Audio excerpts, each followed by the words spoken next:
Acompáñame en la palabra a Efesios capítulo 1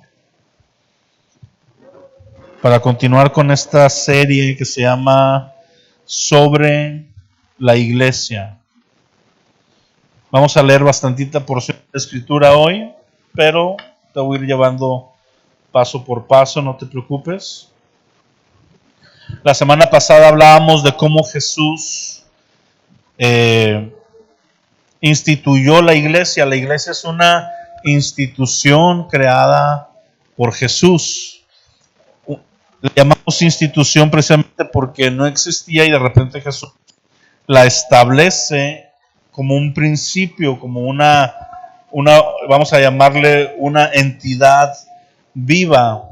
Veamos que la iglesia no tiene que ver solamente con el auditorio, ¿verdad? No tiene que ver con el lugar físico, no tiene que ver con el templo, tiene que ver con nosotros. Nosotros como creyentes somos la iglesia. Y la iglesia se le puede llamar de varias maneras a la iglesia. Yo le llamo el cuerpo de Cristo a la iglesia, vamos a llamarle así, que está ahorita en las naciones. Ahorita en este día, desde ayer y poquito para mañana, por los cambios de horarios, pero en todo lugar los domingos, donde se reúne la iglesia, hay grupos reuniéndose. Hay grupos grandes, hay mega iglesias, ¿verdad? Casi que estadios. Hayamos iglesias como nosotros.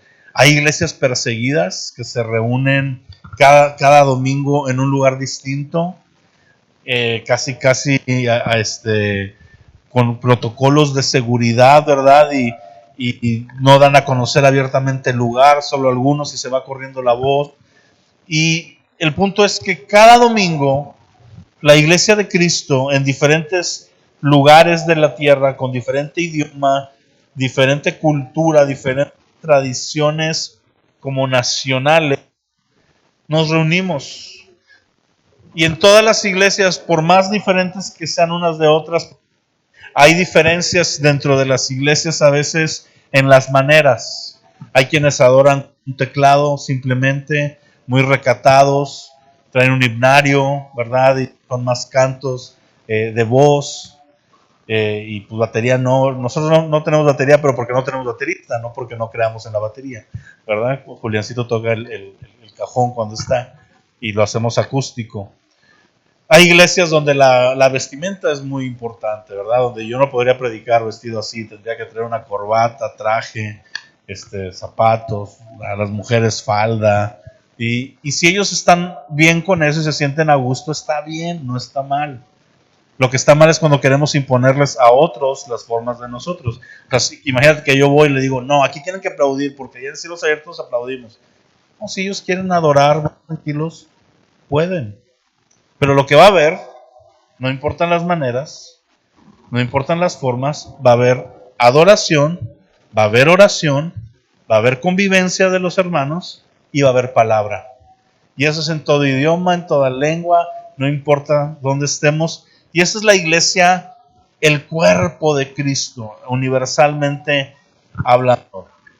Ese cuerpo de Cristo está formado no solo por los que estamos vivos hoy, sino por todo creyente que ha vivido en los años pasados y ha muerto. La Biblia en Corintios dice que no es que estén muertos, sino que es más como si durmieran. Y un día se reincorporarán, como les decía la semana pasada, un día van a resucitar todos los muertos en Cristo. Y van a subir, ascender primero nosotros los vivos, según nos toque en ese entonces, va a haber un orden. Y toda la iglesia reunida se va a reunir precisamente en los aires con Jesucristo cuando Él regrese.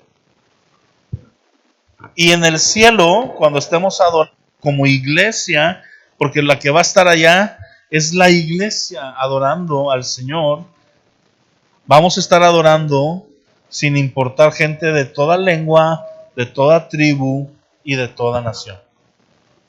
No va a importar color de piel, no va a importar condición social, no va a importar aún el lenguaje.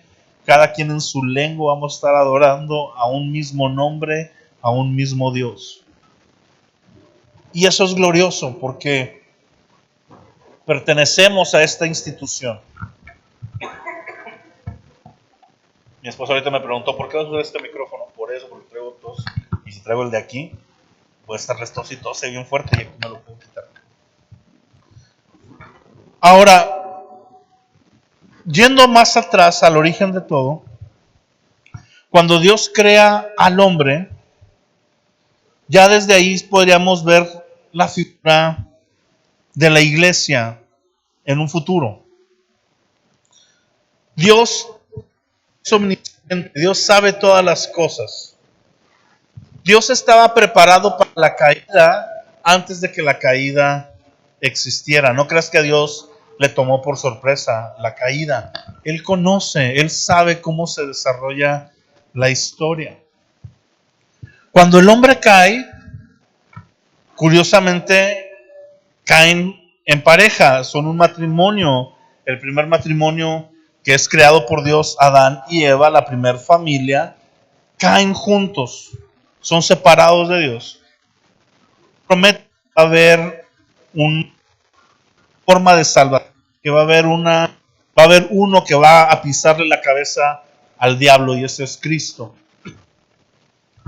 Y desde ahí hay una figura a futuro de la iglesia. Después viene, y como te decía la semana pasada, le habla a Abraham y le dice, de ti y de tu descendencia van a ser bendecidas todas las familias de la tierra. Y después a Israel.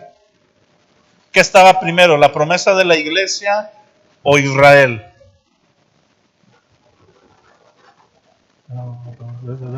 La promesa de la iglesia. Primero dice, de tu descendencia voy a bendecir a todas las familias de la tierra. Dice, el gol, el punto clave, la meta es todas las familias de la tierra. Voy a llevar un orden y lo voy a hacer de una manera y lo voy a empezar a hacer con Israel. Pero yéndonos más atrás, en esta caída, cuando el hombre cae, el hombre pierde cosas. Primero, más importante, sabemos que pierde es la relación que tenía con Dios, esta cercanía. El pecado estorba y ahora son alejados, son echados fuera del Edén y ya no se pueden relacionar con Dios. Pero otra cosa que perdieron fue el dominio y la autoridad que tenían. Cuando Dios pone a Adán, ¿verdad?, en la tierra, le da una tarea y le dice, tú vas a administrar la creación, vas a sojuzgar la tierra, se van a multiplicar y van a gobernar en la tierra, y le pone una tarea, ¿verdad?, que le encarga nombrar a todos los animales de la tierra, pero él iba a gobernar en nombre de Dios a la creación de Dios. Y él era una extensión de Dios en la tierra. Cuando la creación veía a Adán con la autoridad que Dios le había puesto, la tierra veía un parecido creador. La tierra se sometía y se sujetaba ante los designios de Adán, porque Adán estaba investido de una autoridad que Dios le había impregnado. Yo me imagino que el león, ¿verdad?, estaba ahí y de repente veía a Adán y Adán le daba una orden y el león obedecía.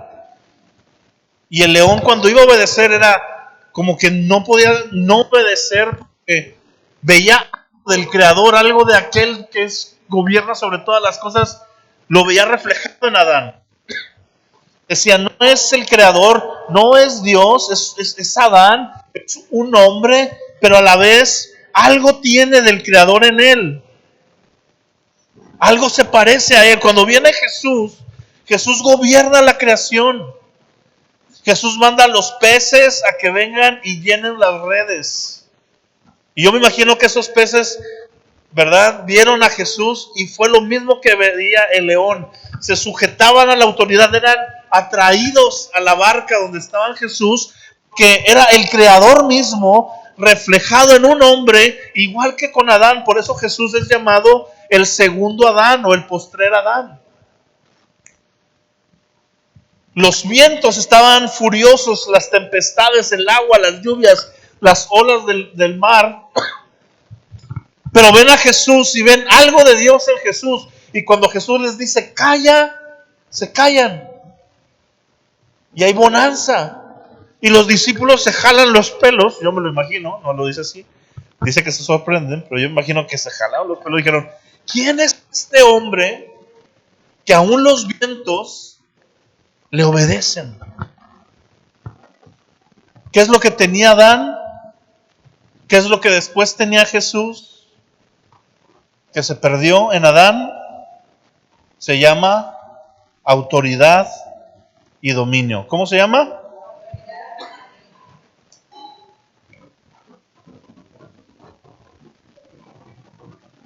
Cuando Adán pierde la autoridad por culpa del pecado, se cumple una de las palabras más duras que yo he escuchado, las advertencias más duras. Siempre que hablamos de autoridad te la tengo que decir.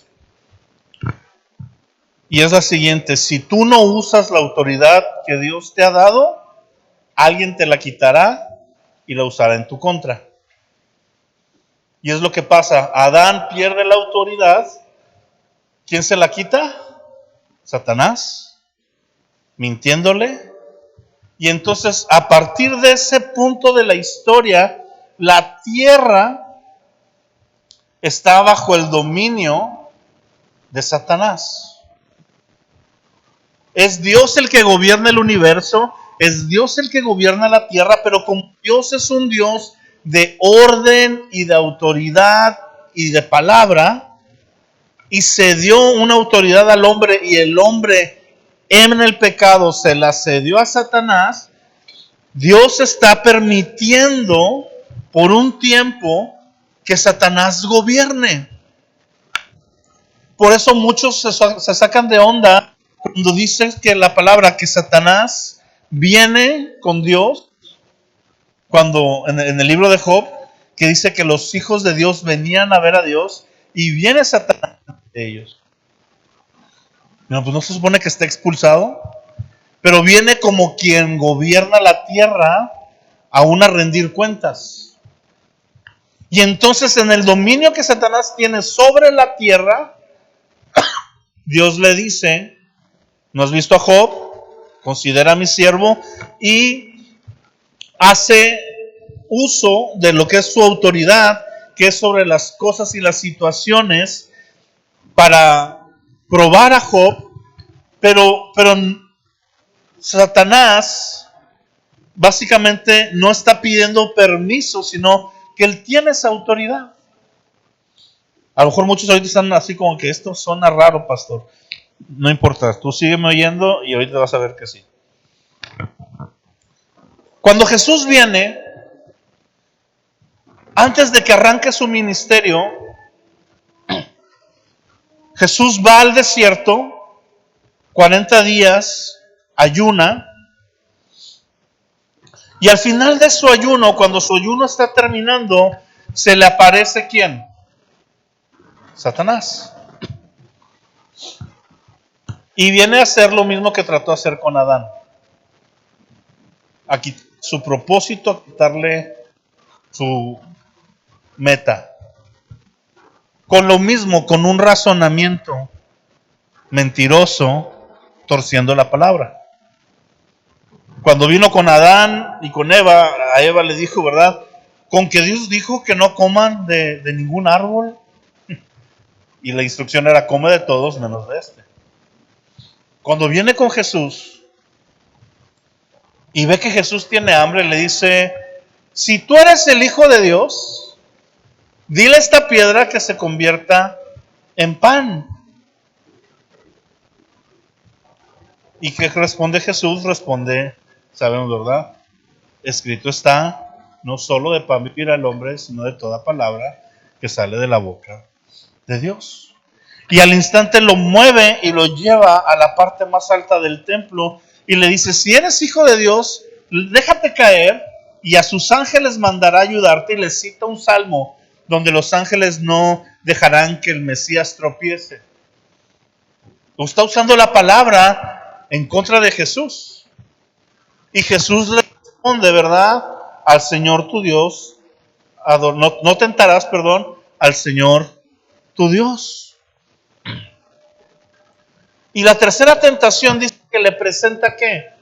Todos los reinos de la tierra. ¿Qué le presenta?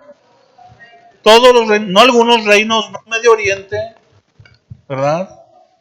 No le presentó la Franja de Gaza, Irán, Israel. No, le presenta todos los reinos de la tierra. Y cuando dice todos los reinos, se está refiriendo a todos los reinos pasados, presentes y futuros. ¿Ok? Le está presentando el gobierno del mundo. Y Satanás le dice, todo esto me pertenece. Y te lo puedo dar a ti si te postras y me adoras. ¿Y qué le dice Jesús? Ahí sí le dice, al Señor tu Dios servirás y solo a Él adorarás. Pero en ningún momento le dice, eres un mentiroso. Esos reinos no son tuyos. Yo le hubiera dicho eso si no fueran sus reinos. Pero Jesús mismo está siendo tentado con los reinos de la tierra porque están bajo dominio de Satanás.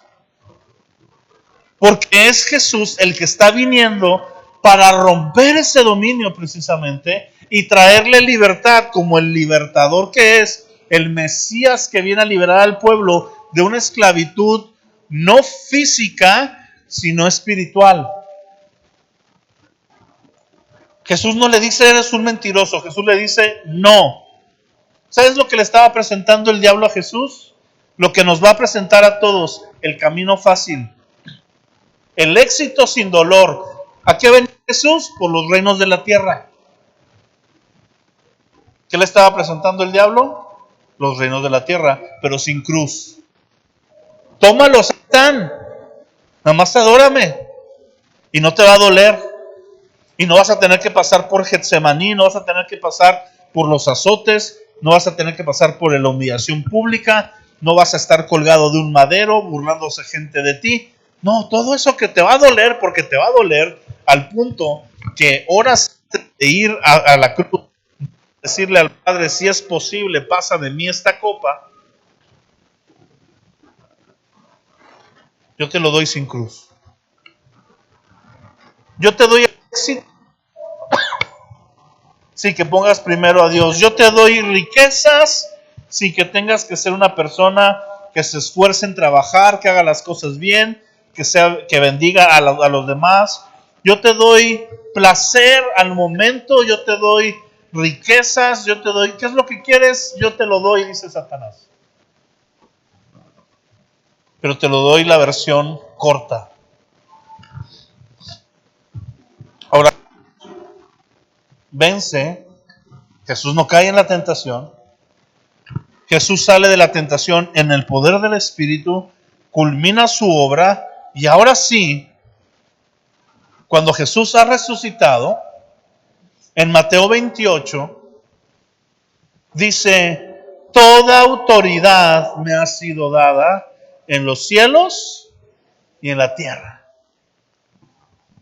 Ya me la gané en la tierra, ya le quité las llaves del Hades a Satanás y al pecado, sí a la muerte, al diablo. Y tengo una autoridad, y tengo herencia, y tengo promesas, perdón, y se las voy a regresar a la humanidad, pero ya no se lo voy a dar a una persona, y no se lo voy a dar a toda la humanidad, se la voy a dar a mi iglesia. Juntó a sus discípulos y les dio la gran comisión. Toda autoridad me ha sido dada en el cielo y en la tierra. Por tanto, como yo tengo esta autoridad, yo ahora los lleno de autoridad. Vayan y hagan discípulos en todas las naciones. Vayan y enséñenles todas las cosas que le he enseñado. Bautícenlos en el Padre, del Hijo y del Espíritu Santo. Y yo estoy con ustedes todos los días hasta el fin del mundo. Y si lo leemos en Marcos le dice, vayan y prediquen el Evangelio a toda criatura. Estas señales seguirán a los que creen. En mi nombre hablarán lenguas, echarán fuera a los enfermos, y aun si probaren cosa mortífera, no se dañarán. Y les da autoridad y les da poder, pero no se los da a todos, vuelvo a lo mismo. Se lo da a sus discípulos. ¿Y sus discípulos qué son? El cimiento de la iglesia. Y por eso cuando viene el Espíritu Santo en Hechos 2 y llena de poder a la iglesia, ves a una iglesia avanzando con poder, avanzando con señales, con prodigios, porque están cumpliendo la obra de Cristo y están llenos de una autoridad que Dios les ha dado. Y esa autoridad no se pierde con el tiempo y no se diluye. La iglesia sigue teniéndola, pero nos han convencido de que ya no, o nos han convencido de que la iglesia es la religión, es el sistema, es el organismo, son las cuatro paredes, es la denominación. Y no. Vamos a Efesios ahora sí, capítulo 1. Efesios es la carta para la iglesia. Esta iglesia de Éfeso recibe una de las cartas más poderosas del apóstol Pablo, con principios y verdades espirituales profundas. Y la primera que quiero resaltar es esa. Hay una herencia para nosotros como iglesia. La semana pasada te decía, no somos huérfanos, no somos pobrecitos de nosotros. Las puertas del Hades no prevalecen contra ella. Dice Pablo, apóstol de Jesucristo, por la voluntad de Dios, a los santos y fieles en Cristo Jesús que están en Éfeso. Gracia y paz a ustedes de Dios nuestro Padre y del Señor Jesucristo. Lo primero que quiero resaltar es algo bien interesante. Pablo, ¿cómo se nombra? Apóstol de Jesucristo. Esa palabra, apóstol de Jesucristo, es un ministerio, es una tarea, es un llamado, es un cargo, algo que él debe de realizar, pero no lo realiza porque él lo quiera hacer. ¿Lo realiza por qué? Por la voluntad de Dios. Pablo, apóstol de Jesucristo, por la voluntad de Dios. Dice en el Evangelio de Juan, en el capítulo 1, que los nacidos de Dios no nacimos según la carne y la sangre, ni de voluntad de hombre, sino por voluntad de Dios hemos sido hechos hijos. Tú eres iglesia, no por voluntad de hombre, ni por tu propia voluntad, ni se te antoje, sino por la voluntad de Dios. Y si es Dios el que nos está llamando a ser iglesia, tenemos que confiar en que su voluntad es una voluntad buena, agradable y perfecta, y que ante su voluntad no hay nada que se pueda resistir. Ahorita Nel decía una cosa, lo voy a llevar de lo macro a lo micro, y no porque Nel sea micro. Pero dijo ahorita, vamos a celebrar 15 años, no son cualquier cosa. Y sí, si nos ponemos al lado del Divino Salvador, que celebraron el 86 o algo así hace poquito, 86 aniversario, digo, wow, pues estamos en pañales, ¿verdad? Pero a la vez, por 15 años hemos estado. Y ha habido muchos y ha habido pocos. Y ha habido unos que se van y unos que se quedan. Unos que se van y regresan y luego se vuelven a ir. y unos que se quedan, y así hemos estado. Hemos estado en un patio, hemos estado en un salón de eventos, hemos estado en una extienda de comida china, hemos estado en un hotel, hemos estado en cafeterías, hemos estado en casas, hemos estado en el patio de aquí, hemos estado ya aquí adentro, hemos estado en todos lados y quizá dónde vamos a terminar. Pero nosotros estamos aquí y la iglesia persiste por voluntad de Dios. Amén. Ya ni siquiera por mi voluntad, porque ha habido veces donde yo he querido tirar la toalla. Yo ha habido veces donde voy con Dios y le digo, Señor, ya mira, hasta aquí yo ya no pude. Y como que Dios me dice, sí, ándale, está bien. Desahógate, llora un ratito porque mañana te paras y le sigues. Donde me he juntado con el liderazgo y he platicado, ¿cómo ven que hacemos? Nos cambiamos, nos movemos. He ido con mi pastor, está pasando esto, veo esta situación. ¿No será que debo de moverme a otro lugar? Y no me dice ni sí ni no, nada más me dice, busca a Dios. Y al menos durante estos 15 años, porque ya los cumplimos, volvemos a lo mismo, ya fueron cumplidos. Son como ese niño que no había el dinero el día de su fiesta y se le hicieron hasta 6 meses después. Así somos, pero no es por el dinero, es por organización. Ha sido por voluntad de Dios. Y tu permanencia en Cristo y lo que Dios va a hacer en tu familia y lo que Dios va a hacer en la iglesia a nivel mundial, todo es por voluntad de Dios. Él gobierna, ahora sí, y nos ha dado a nosotros la autoridad para gobernar con Él. Bendito sea el Dios y Padre de nuestro Señor Jesucristo, que nos bendijo con toda bendición espiritual en los lugares celestiales en Cristo, según nos escogió en Él antes de la fundación del mundo, para que fuéramos santos y sin mancha delante de Él. En amor, habiéndonos predestinado para ser adoptados hijos suyos por medio de Jesucristo. Y vuelve a hacer énfasis, según el puro afecto de su voluntad. Ahora, aquí viene para qué? Dice, para la alabanza de la gloria de su gracia.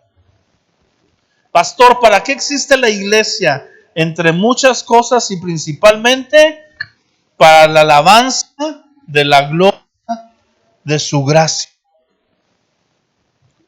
La iglesia de Cristo existe, escucha bien y grábate esta frase. Espero que se vuelva una verdad en tu vida, así que se encarne en tu corazón.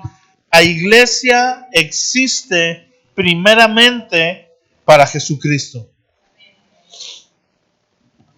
No existimos para que Dios nos bendiga. Ya nos bendijo. Comienza diciendo eso para que no andemos con esos rollos después. Mira, bendito el Señor, Padre de nuestro Señor Jesucristo, que nos bendijo con toda bendición espiritual. Ya no anden haciendo bendiciones y maratónicas y pactos y cosas raras. Mira, ya estás bendecido. Yo ya te bendije en la cruz. No es que te vaya a bendecir, es que ya te bendije. Y no te bendije con poquito, te bendije con toda bendición espiritual. Toda bendición espiritual. No te falta nada. Me choca el cristiano que dice, a mí para ser feliz me falta nada más. No te falta nada. Te falta entendimiento, es lo que sí veo que te falta, pero de otra cosa, no falta nada. No, es que cuando el Señor termine conmigo, el Señor, ¿cómo estás? Si ahorita te mueres, te vas a ir al cielo. Y no te va a faltar nada.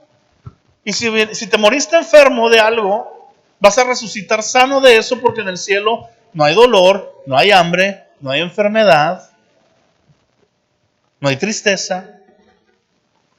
Así que realmente si tú y yo estamos en Cristo y somos iglesia, por la voluntad de Dios, no nos falta nada. Se ha hecho, fíjate lo que dice aquí ahorita, dice, en quien tenemos redención por su sangre, el perdón de pecados según las ¿Qué tenemos? Riquezas de tu gracia. Somos ricos, no de dinero, de cosas más importantes. Somos ricos en su gracia.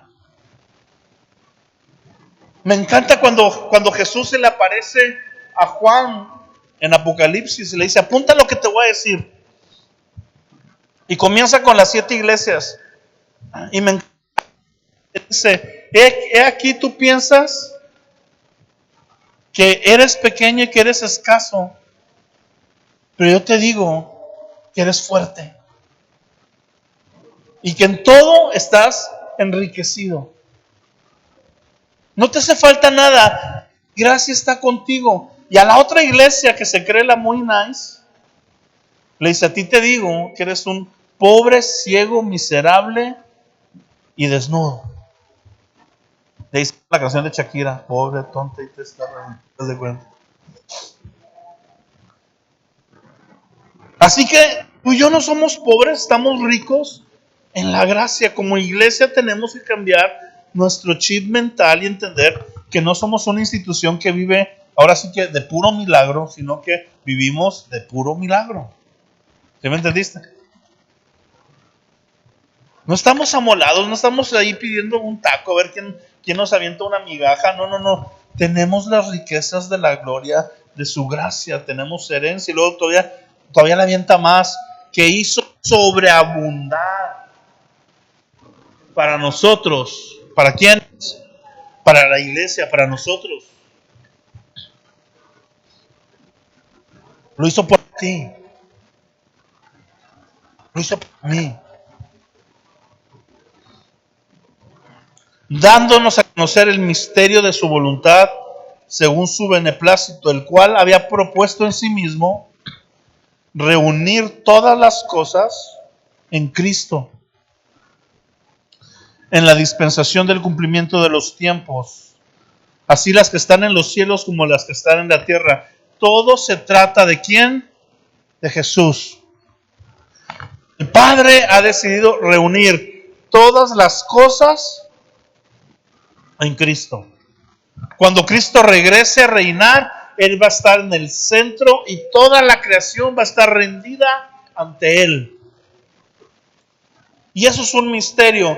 Y ese misterio nos lo reveló a nosotros la iglesia. En Él asimismo tuvimos herencia, habiendo sido predestinados conforme al propósito del que hace todas las cosas según el designio de su voluntad. Y vuelve a remarcar, a fin de que seamos para alabanza de su gloria. Nosotros los que primeramente esperábamos en Cristo, en Él ustedes también, habiendo oído la palabra de verdad, el evangelio de su salvación, y habiendo creído, fueron sellados con el Espíritu Santo de la promesa, que es las arras de nuestra herencia, hasta la redención de la posesión adquirida, y vuelve a rematar, para alabanza de su gloria. Tú y yo existimos para alabar y adorar a Jesús en todo tiempo.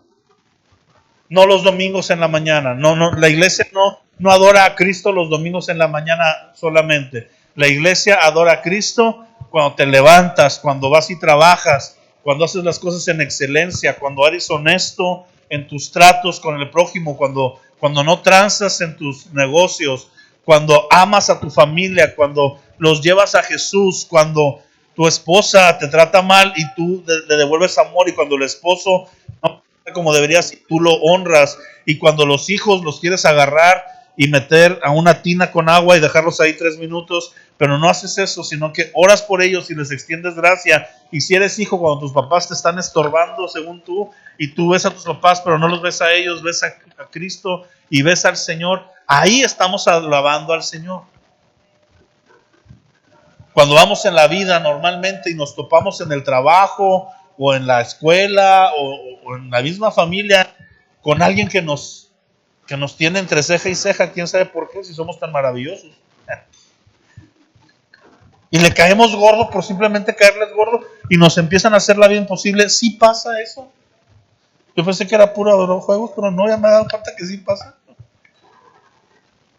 Y sabes, ahí en esa situación tú glorificas a Cristo y haces alabanza de su gloria, cuando en vez de desquitarte, en vez de devolverle mal con mal, tú le devuelves bendición por maldición.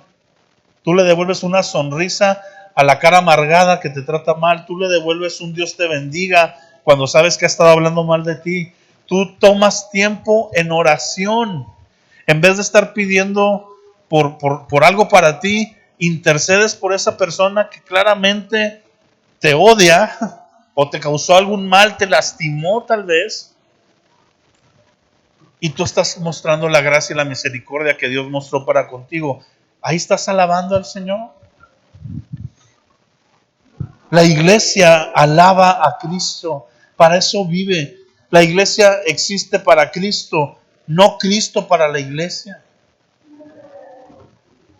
Cristo es bueno con la iglesia y Cristo ama a su iglesia y procura a su iglesia, pero a veces venimos y oramos y tratamos nuestra relación con Dios como si nosotros le damos el favor a Él de que Él pueda tener una relación con nosotros. Y como si Él es que nos debe a nosotros, nos debe dinero, nos debe lujos, nos debe bendiciones, nos debe proyectos. No nos debe nada. Nosotros le debemos todo. Y no nos alcanzaría la vida para pagar todo lo que Él ha dado, y por eso lo hace por gracia y lo regala, porque si fuera por costo no la libramos. Pero es la iglesia la que existe para alabar y glorificar al Señor, no para ser servida por el Señor de todas las cosas.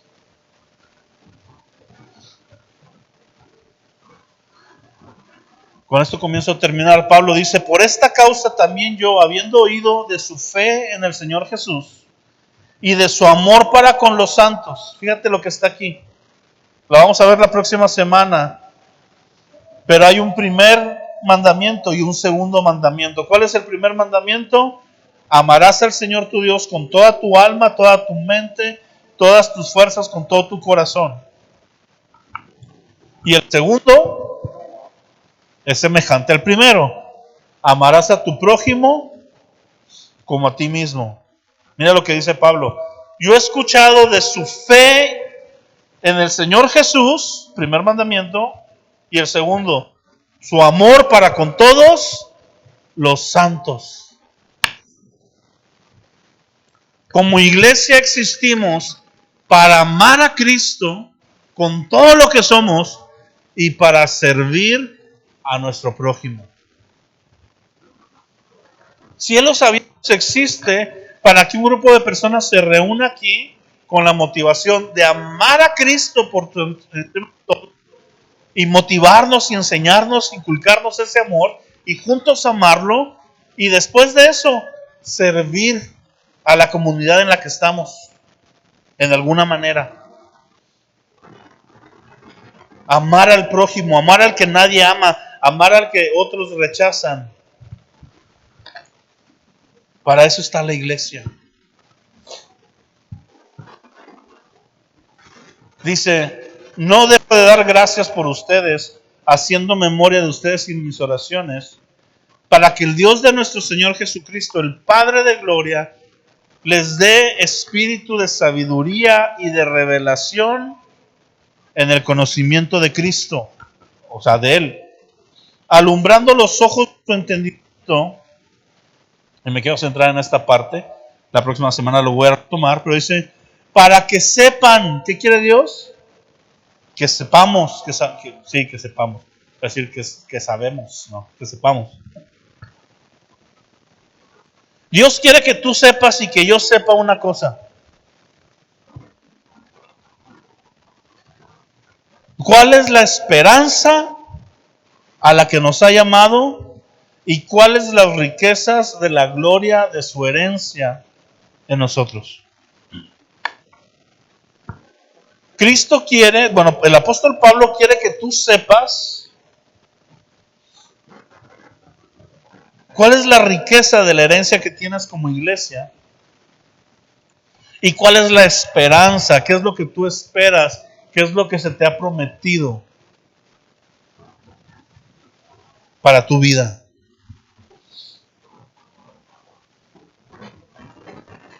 La iglesia tiene herencia. Así se podría llamar la reunión de hoy.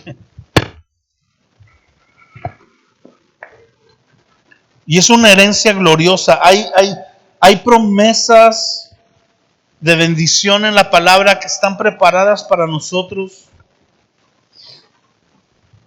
Hay promesas que incluso, algunos se enojan con esto, pero pues no me importa, ahí está. Hay promesas que Dios no le hizo a Israel y sí le hizo a la iglesia. Y también al revés, hay promesas que son para Israel y fueron para Israel y no para nosotros. Pero las más gloriosas son para la iglesia. Porque Israel mismo es parte de la iglesia. Amén. Y hay promesas, hay bendiciones, hay llamado. Hay una herencia que tú y yo tenemos, pero la mayoría de las veces ni siquiera la usamos porque no sabemos que la tenemos. Pablo viene como un notario, ¿verdad? Viene como un abogado a decirle a la iglesia, te dejaron una herencia. Hay que cobrarla. Porque la herencia no sirve si no la usas. O sí sirve si no la usas. Imagínate, ¿verdad? Que de repente, no sé, tú andas batallando ahí, estirando la quincena, pagando la luz y el agua y de repente viene alguien y te dice, oye, pero ¿por qué estás tan apurado con el dinero? ¿Que no te enteraste? Hace 20 años alguien te dejó una herencia. Te dejó una cantidad cuantiosa de dinero. Vienes, te dejó una casa con paneles solares. Ya no tienes que pagar la luz. Tu propiedad, por abajo pasa un ojo de agua. Y te la dejó ya con maquinaria para que la extrajeras. Te dejó todo lo que tú ocupas que andas batallando. ¿Cómo te sentirías tú? Y es que tonto. ¿Cómo teniéndolo no lo usé? Y hay cristianos que van a llegar al cielo y se van a dar de topes así en la mesa de las bodas del Cordero. Así que tontos fuimos. ¿Por qué desaprovechamos tanto tiempo en la tierra llorando, quejándonos, amargados, viviendo un cristianismo que sí nos dio salvación porque Dios nos da gracia, pero bien mediocre para lo que pudimos haber hecho, porque no supimos, porque no creímos, porque no investigamos, porque todas las riquezas de la ciencia están a tu mano. Algunos hasta tienen 3 o 4 de estas. Tienes que buscarle. Y por eso Pablo dice, mira, yo voy a orar por ustedes.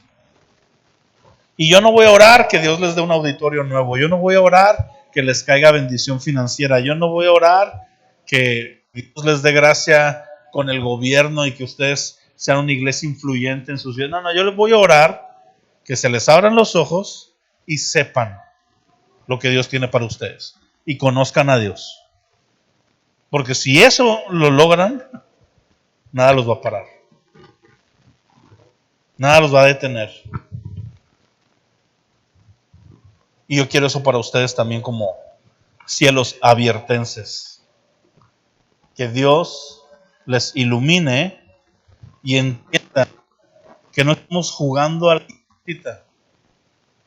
Que no estamos el domingo y una reunión y oímos al pastor, una onda que el pastor cuenta chistes en la reunión y me aburro y ya después me olvido del cristianismo. No es así. Esto es una cerecita ahí de nuestro cristianismo.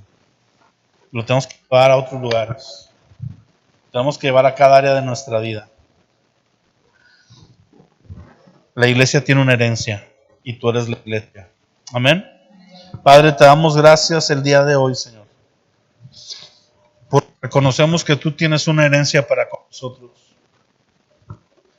que tú has hecho sobreabundar para nosotros, según lo que leímos, las riquezas de tu gracia. Somos ricos en ti, Señor, y queremos aprender a movernos en el poder, en la dinámica de la iglesia, Señor. Y vivir en una unidad y llevar el Evangelio y todas las bondades del reino a nuestras vidas y a los nuestros. No queremos estorbar, Señor. Que tu bendición pueda fluir a aquellos que no te conocen. Al contrario, queremos llevarlos, queremos alabarte a ti y servir a nuestro prójimo. Llévanos a conocerte más, Señor, y establecernos como la iglesia que tú esperas que seamos.